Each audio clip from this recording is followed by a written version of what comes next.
ফিরে এলাম বিরতির পর। এবার একটু শহর আগরতলায় চোখ রাখবো। সামনেই স্বাধীনতা দিবস এবং এই স্বাধীনতা দিবসকে উপলক্ষ করে উমাকান্ত স্কুলের সামনে থেকে ক্রস কান্ট্রি দৌড় প্রতিযোগিতার আয়োজন করা হয়েছে। প্রচুর অ্যাথলিট তারা অংশগ্রহণ করেছেন এবং দেখতেই পাচ্ছেন সেই ছবি। উমাকান্ত স্কুলের সামনে থেকে এই প্রতিযোগিতার শুরু হয়েছে। উপস্থিত ছিলেন বহু বিশিষ্ট ব্যক্তি।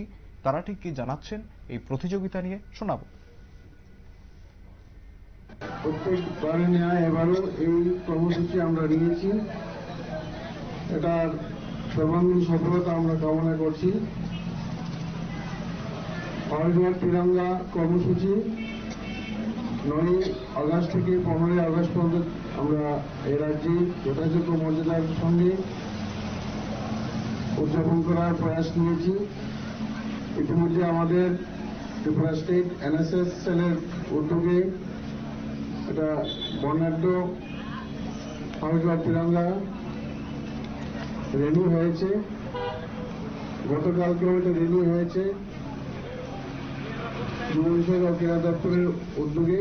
এছাড়াও আরো বিভিন্ন সংস্থা অফিস থেকে আমরা এগুলি উদযাপন করতে যাচ্ছি। আমাদের রাজ্যের যে জেলা ভিত্তিক এবং মহকুমা ভিত্তিক যে অফিস আছে যুব বিষয়ক ও ক্রীড়া দপ্তরের, সেখানেও আমরা বিভিন্ন কর্মসূচি হাতে নিয়েছি।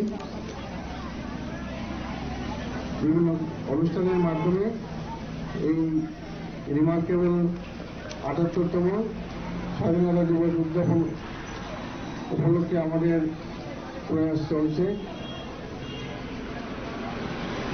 তো আমি এই অনুষ্ঠানের সর্বাঙ্গীন সফলতা কামনা করে সবাইকে আবারও শুভেচ্ছা জ্ঞাপন করছি এবং আমার সংক্ষিপ্ত আলোচনা একেবারে শুনলেন অনুষ্ঠানে উপস্থিত বিশিষ্ট ব্যক্তিরা তারা ঠিক কি জানাচ্ছেন।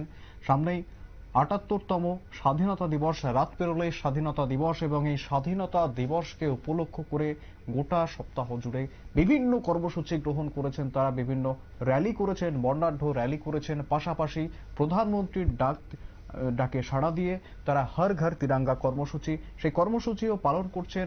আমরা দেখছি রাজ্যের বিভিন্ন জায়গায় কিন্তু সাড়ম্বরে পালন করার চেষ্টা করা হচ্ছে স্বাধীনতা দিবসকে উপলক্ষ করে।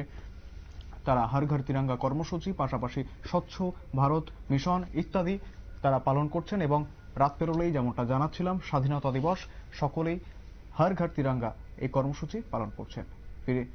সংবাদ এখনকার মতো এই পর্যন্তই। পরবর্তী আপডেটগুলির জন্য চোখ রাখুন শুধুমাত্র নিউজ ভ্যানগার্ডের পর্দায়।